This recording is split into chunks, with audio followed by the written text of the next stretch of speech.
Ladies and gentlemen, please welcome President of Dreamcorps and CNN commentator Van Jones.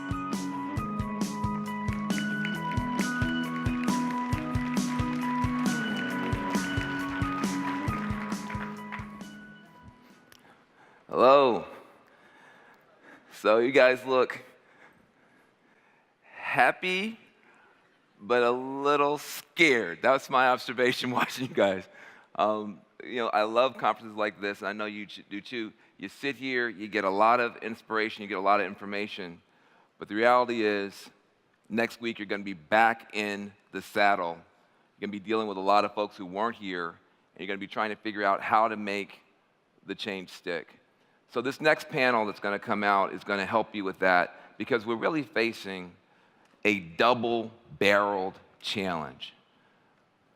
On the one hand, you have the digital challenge we've been talking about, but there's another challenge as well. There's a digital challenge to your business. There's also the demographic challenge. How do we tap the genius that right now is being wasted? It's one of the great ironies that we see over and over again is people in great companies and great firms with amazing opportunities saying, we just can't find the talent. We just can't find the people. We don't know how to hire out of different communities. We know we're missing something. We bring it up at every conference, but we just don't know how to close the gap. At the same time, in the communities I do a lot of my work, I see genius on top of genius, wrapped up in genius, and deep fried in more genius in tough communities that have tough challenges, and we can't often figure out a way to connect the genius that's looking for work with the businesses and the corporations and the firms that are based on leveraging genius to create work and value and opportunity. And so I have personally invested myself in trying to solve this problem. I'm wearing my purple tie. I think I'm the only person here wearing a tie. I'm somewhat embarrassed. But I wear it in honor of a guy named Prince, one of my close friends, the late rock star. Before he died, one of the last philanthropic endeavors that Prince embarked upon was creating something called yeswecode.org. And that is now becoming one of the biggest scholarship funds in the country to connect unlikely talent to technology, getting apprenticeships and jobs for folks. I just want to tell you the story of one of the Yes We Code scholars to kind of set this next panel up. There's a guy named Joe, good guy, non-traditional background when it comes to technology, actually was able to get accepted to college, actually was able to enroll in college, but from a financial point of view, from a logistical point of view, just couldn't stay. So he winds up becoming a college dropout, but he's so committed to technology anyway, he starts working for free at an intern at a tech company. People see the talent, but there's no internal capacity to take someone like him and really develop him into the kind of superstar he had the potential to be. So he was just going to wander off, get a job at Applebee's, and go on about his life. But it turns out, beyond the Stanfords and the MITs that we've heard of, there are other kinds of training opportunities, these boot camps, these coding academies. So he decided he wanted to go to a coding academy and try to get some training. But even there, the price point was too high. So Yes We Code steps in with our scholarship fund, connecting him to a coding academy. Long story short, Joe, this is a true story, is now working at Intuit. His life has gone from not very good to a very good salary, and he is an engineer on the fast track now. He's going to give tremendous value to that company. What does that tell you? It means our existing ecosystem, internal to companies and external, is just missing a massive amount of potential. And I think what's going to prove itself to be true is that some of the people that we discover in the community college world, kids of color who are going to, and young women who are going to Ivy League schools but still can't make the jump from those schools to technology companies, folks who are going to tribal colleges on Native American reservations, folks who are going to historically black colleges and universities, folks who are going to Hispanic serving institutions, that there's such a big pile of genius on a fire sale that the firms that figure out that you can meet this digital challenge and the demographic challenge at the same time with the same people are going to have a decisive edge in being leading forces and dominating in the new century. So what I want to do now is to bring to the stage 3 of the just downright superstars in this field. There's a lot of talk about diversity and diversification, and we all say, oh God, do we have to talk about it again? Some people are not just talking about it. They are having world-class success with it. But they think about this stuff very, very differently than most of us have gotten accustomed to hearing about it.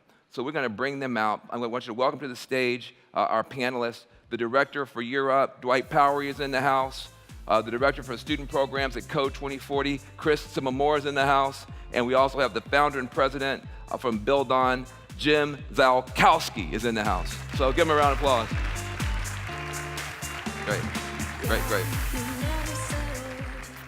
So look, I have said that I think these companies are in deep doo-doo because they are looking down this double-barrel challenge of the digital future and the demographic future, and it's hard to deal with either of them, let alone both at the same time. And so we've got to get this right, and we don't have time to try a bunch of different stuff. You are at Code 2040.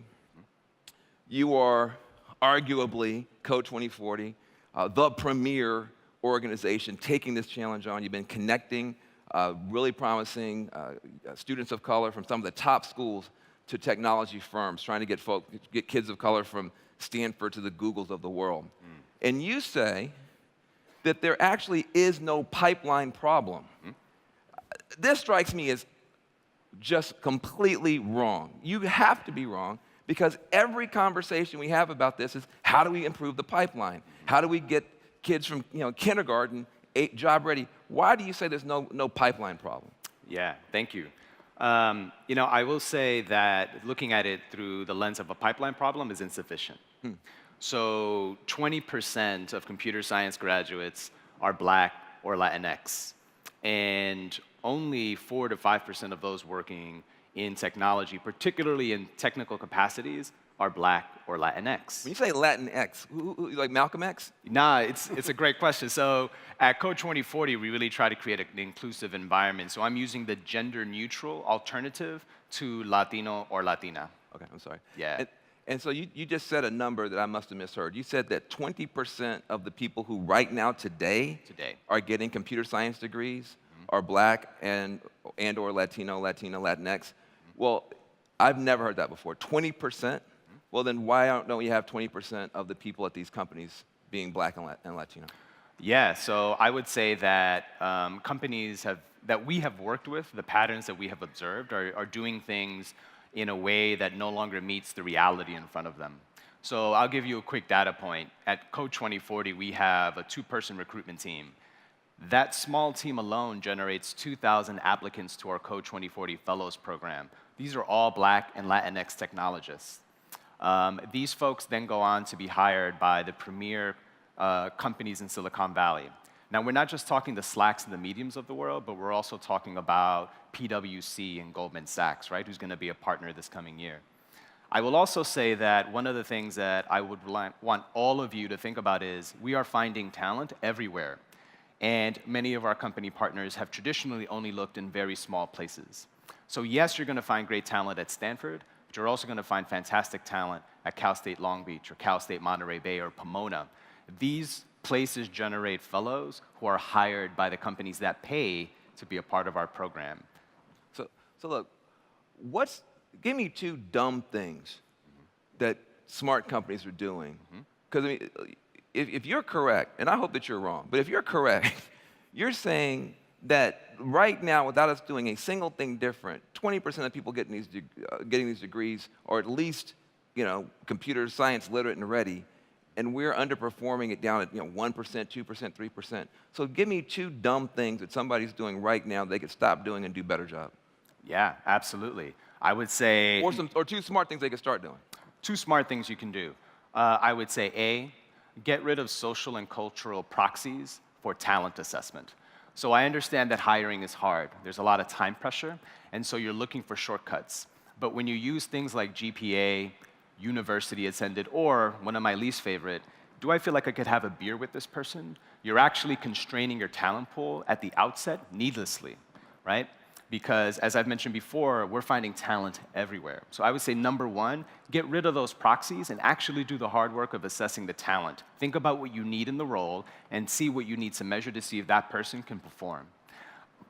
How does somebody assess? Look, a GPA is easy. What is the equivalent if you don't use a GPA? Yeah, so we focus very much on computer science majors, and so we're talking about software development, internships as part of the fellows program.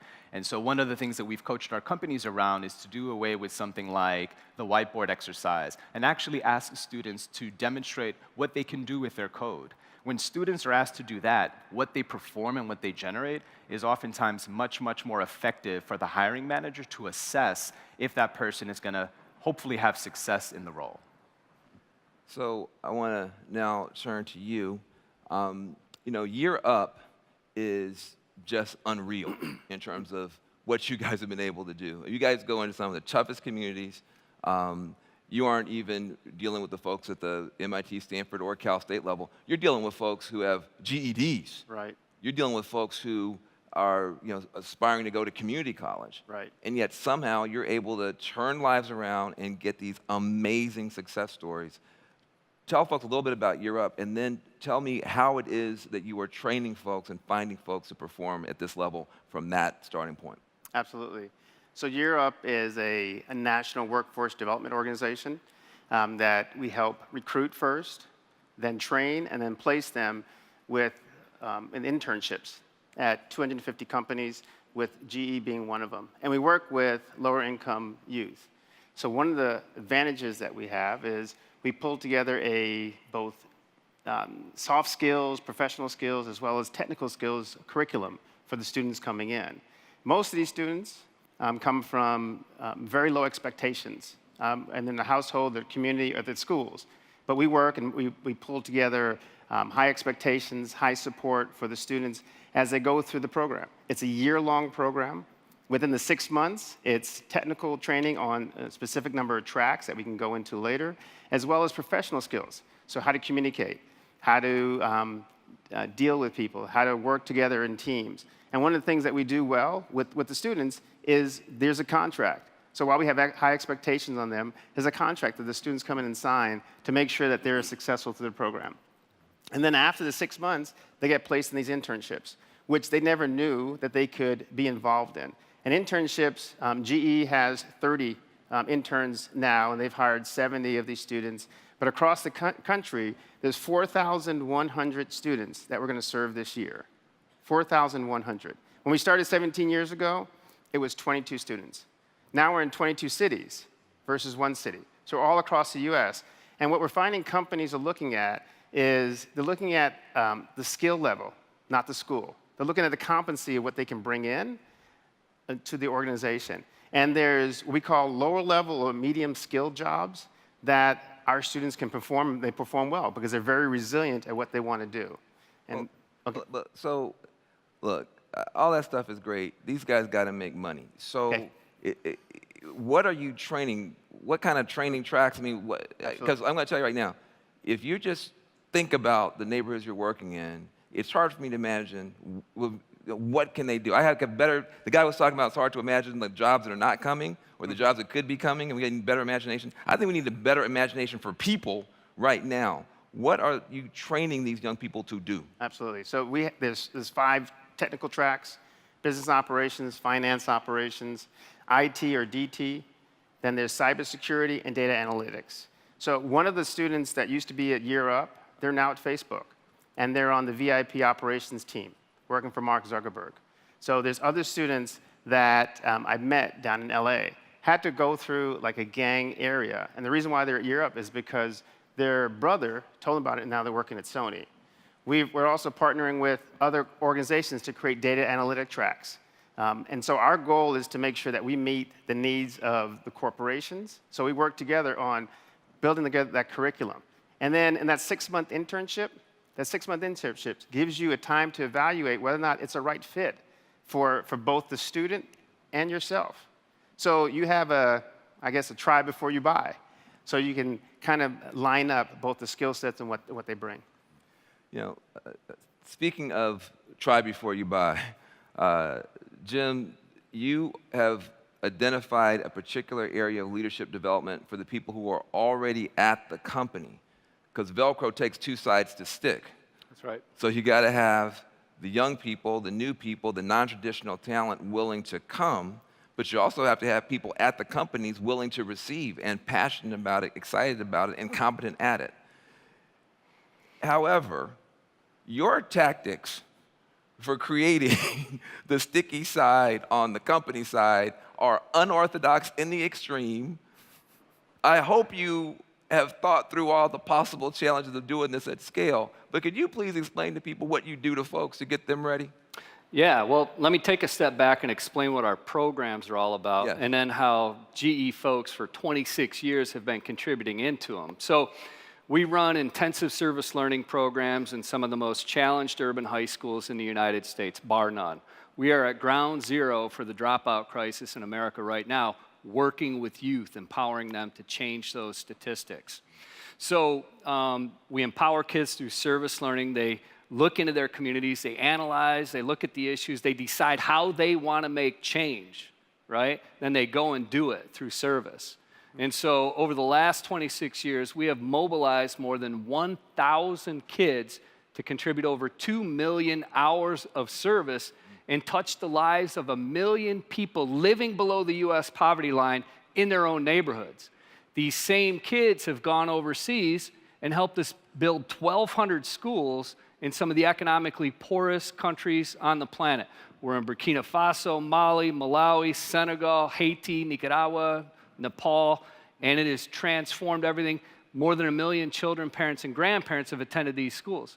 So these urban youth have impacted the lives of 2 million people, and the impact on the students is incredible. 97% of the kids that get involved in Build On graduate in 4 years, 88% go to college. Those numbers are huge because the high schools where we're working with have an average graduation rate of well below 60%. So look, that's phenomenal, and people have been screaming about it and excited about it.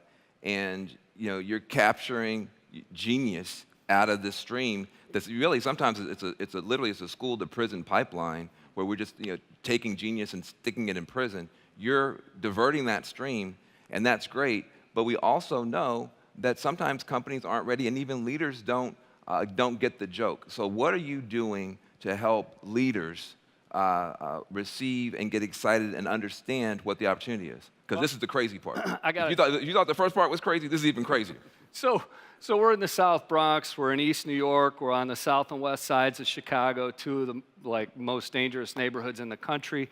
We're in Oakland, we're in Boston. And 3 years ago, we couldn't have paid our donors and stakeholders to come and spend some time with our students. Mm-hmm. So what we did is we looked at millennials. We looked at Gen Zs, and they want to have a meaningful job working for an organization that has a mission and is making social impact. So we developed some platforms for millennials primarily to go deep. So we have a 36-hour immersion platform, which is full on, it's very intense. You're committed for 36 hours. You're paired up with a Build On student in the South Bronx or on the south side of Chicago. They take you into their neighborhoods, take you into their schools. They talk to you very candidly about the challenges and the solutions, and then you serve alongside these students. We also have a 6-month mentoring program, which we facilitate and bring mentors from some of the best companies in the world into our schools and our students to your companies. And then the third platform is kind of the most outrageous. We take teams of students and executives overseas to build schools, live with host families, and work side by side, digging foundations, mixing concrete. Kozema Ship Chandler, CFO of GE Digital, he's done it with his kids. He's doing more of it, so it's pretty exciting stuff. So I'm going to move on to a couple more questions. But I would imagine that when you say South Bronx, people might have some stereotypes. 36 hours later, what do the people who go say about those young people? Well, I was just in the South Bronx on Friday with Dominic Barton, global CEO of McKinsey, with Vic, the head of North America for McKinsey, and then like 12 of their best and brightest at McKinsey, right? And that's saying a lot because McKinsey's McKinsey. So we're in the South Bronx, and by the afternoon, we weren't even done yet. By the end of the first afternoon, Dominic Barton stands up and he said, I have never seen anything like this. These kids are resilient. They face immense adversity. They overcome it. They focus on solution. They have grit. That's right. They have tenacity. They never give up. This is the best place for us to bring clients to learn about leadership. Wow. So they made $1 million commitment to build on, and they're bringing clients to the South Bronx on the south side of Chicago and the East Bay to learn about leadership from our students. So this dovetails on what the work that you're doing, man. This is where the talent is. Absolutely. Back to you. Again, Code 2040 is you're kind of like the front end of the wedge in trying to really figure out how to make this stuff work and how to make it work well. And I think more than any other organization, you've just demonstrated that genius is evenly distributed. Opportunity is not. That's right. But the genius, and so our stereotypes about each other, the fears on both sides actually are keeping us from having some of these breakthroughs. Give us a little bit more advice, insight, anything from Code 2040 I think these folks need to hear. Yeah, I'd love to leave you with this as you go on. 2040 marks the start of the decade when the country's going to become majority minority, right? So the American workforce is changing.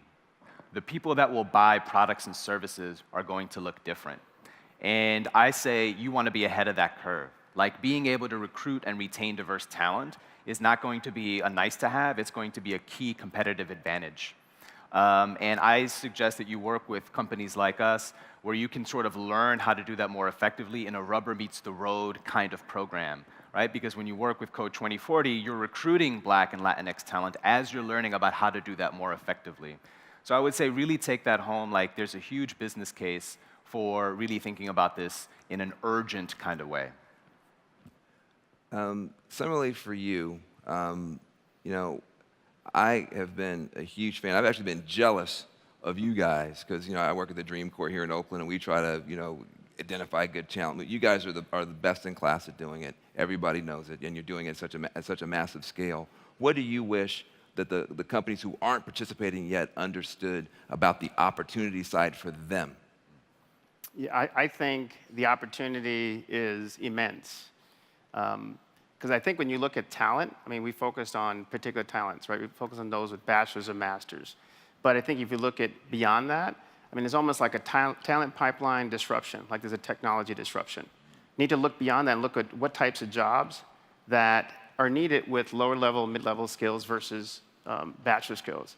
There was just a report, Harvard's Business Review, and also Accenture just came out a report last week that talked about dismissive degrees and what jobs are not needed without a bachelor degree. And wait, what does that mean, dismissive degrees? So do you try to diss somebody's degree? I wouldn't dismiss mine. No, I think they're looking at that. Everybody looks at all these jobs need to have a bachelor's degree. Oh, but they don't. But they don't. But there's certain parts of the job that you just need, maybe a community college, a 2-year degree. And so they said there's 6 million jobs that you don't need a bachelor's degree. And if you think about what you pay for when you get a bachelor's degree versus a non-bachelor degree, then, it hits your bottom line. So I think looking at, what I want to leave you with is look at those jobs that might not need a bachelor's or a master's. Yeah. Because again, you may be having practices that maybe they made sense at one point, exactly. But now you're actually missing out on this talent pool. Somebody else is going to access that talent, come up with new products, new services to serve new constituents, new customers that you don't even have on your radar screen. And that's really what I want to close with, because I see we're out of time. But I'll give you one last thing to say, because they have to tackle you to get you off the stage. You're so passionate. Go ahead. All right. So what I'd like to leave everybody with is gratitude. So over the last 26 years, GE folks have gone out and built 35 schools in some of the poorest countries on the planet. Leaders from 9 different businesses have fanned out across the United States to do the deep dive, immerse for 36 hours to mentor our students. So we are just immensely grateful for that. Anybody else who's interested, come see us. We'd love to take you in there. There is radically great talent in our communities. We got to tap it. Really, really good. And I just want to echo the sentiment. You know, I put the biases that I have as a middle-class black guy with an Ivy League law degree on the table because we get bombarded, and we got to be honest, with so many negative images and so many negative stereotypes. When we started doing Yes We Code and doing hackathons all across the country and going into communities that people talk about, but they never talk to the people who live there, every single person that we brought, their minds were just blown. They're like, wait, hold on a second. I can't believe how smart these kids are. I mean, these kids are so incredibly smart, and they're 3 steps ahead of everybody else when it comes to culture, when it comes to where technology could go. And they really wanted to figure out some way to bring them in. And then you got to figure out all the logistics, is what these guys are great at. But I'm going to say this. A lot of times we sell this diversity stuff, and it's almost like charity. Like, we got to get out here and figure out some way to do the right thing to kind of help these misbegotten people. But I'm going to tell you that there's going to be a discovery very soon. It's not about these companies saving these young people. These young people are going to save some of these companies. They're going to turn them around, they're going to re-energize them, they're going to make them relevant, and you can solve both your problem, your demographic problem, your digital problem, out of the same population pool if you make the investment. Please give a round of applause to these people here, and come back and talk to them afterwards. Thank you very much.